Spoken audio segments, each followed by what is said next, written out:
Okay, so continuing our discussion of the anatomy and physiology of the mammary gland, we're going to talk about the milky.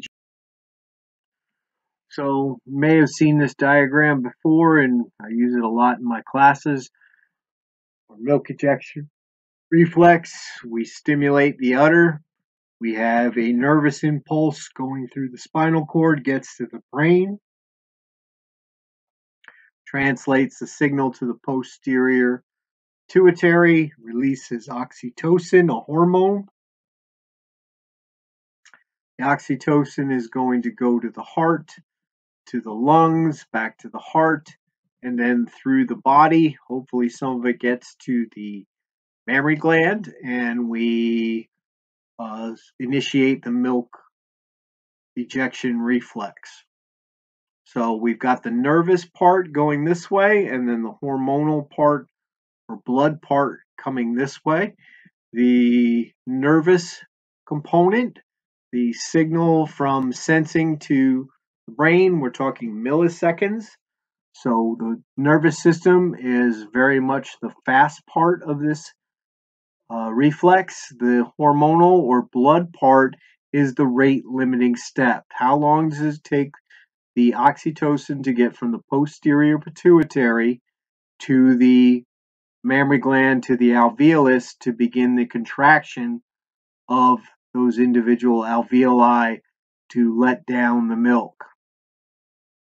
We also see this, that epinephrine is going to flow a similar way. So if we have some sort of nervous response, epinephrine is also going to move in parallel to oxytocin.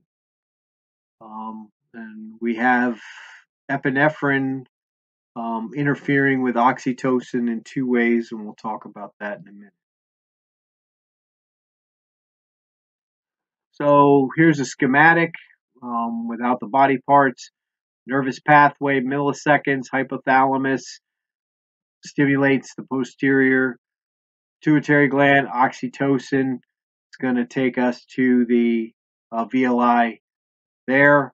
Myoepithelial cells are sometimes called basket cells. I've never heard that, but this is an older book. I just like the diagram. So here's the nicest one, Pathways to Pregnancy and Parturition. Really nicely illustrated book, very expensive book because there's so many illustrations in it. So we have the mammary gland being stimulated. So we go up our nerve tracks there. We get to the brain. The hypothalamus is stimulated, and the nerve tract goes down into the posterior pituitary and releases oxytocin into the blood.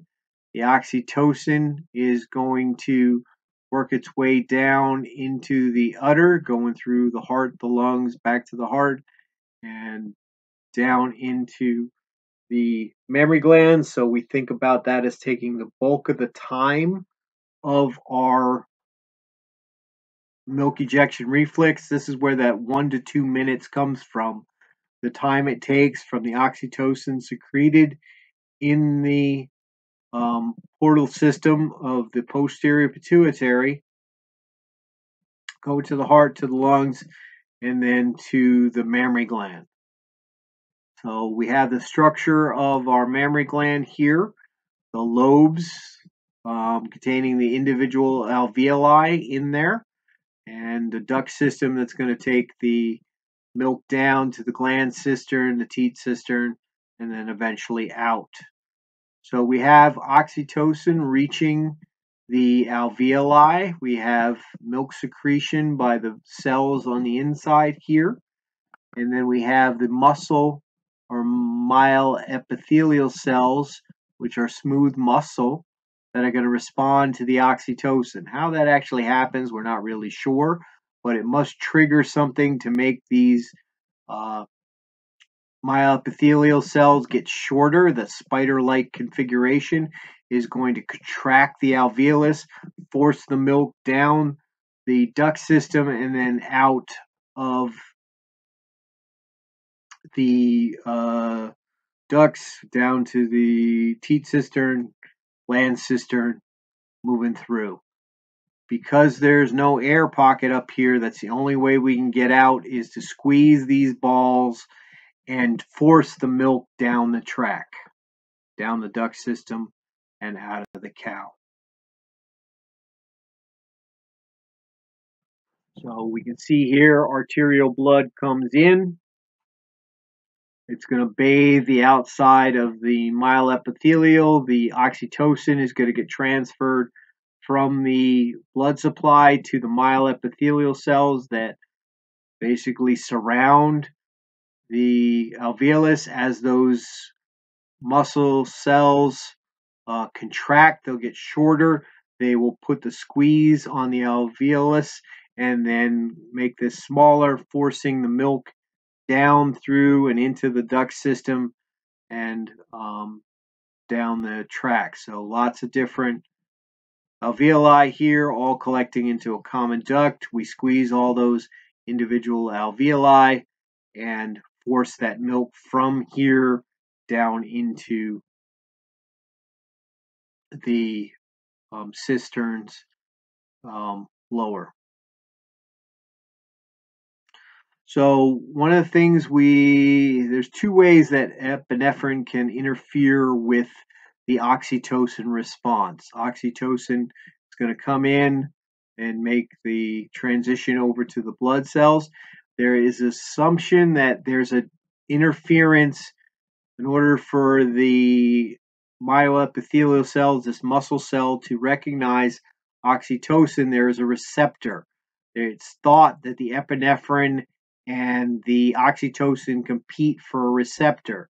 If epinephrine gets there first, adrenaline gets there first, it blocks the oxytocin from having its effect.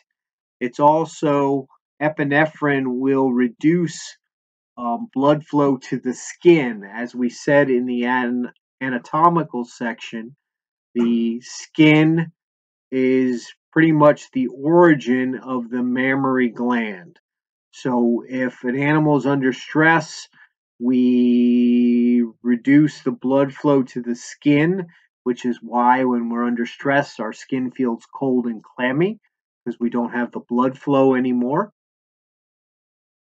And if we restrict the arterial blood flow to the skin, oxytocin is not going to flow to the alveolus and therefore not going to have an effect. So epinephrine blocks it by restricting the opportunity for oxytocin to get there. And then once it's there, it's thought that it interferes with the receptor. Has that ever been fully proven? I'm not aware that it has, but that's the speculation of the second way that epinephrine interferes with oxytocin. Once we start the milk ejection, we get a big spike in pressure. So we've got the number of hours since milking. So we're looking at like a 3x here, 9-hour milking interval. The pressure is going to go up. We stimulate the udder. We squeeze all those alveoli. We push the milk down to the lower portions, the sinuses in the lower part. More liquid means more pressure. We get a momentary spike. And then as the milk is removed, we're going to lower that inner mammary pressure all the way down again.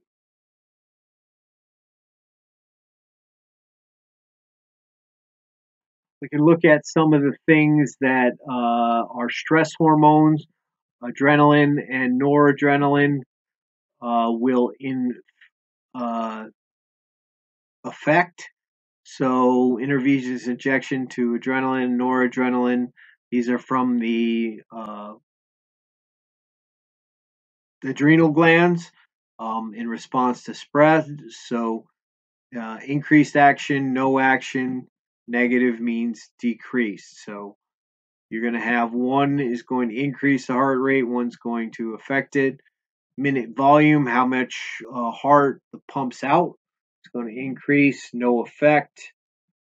Increase the pressure, increased peripheral resistance. That means we're reducing the blood to the skin, so that's going to interfere with oxytocin's effect there in a stress situation.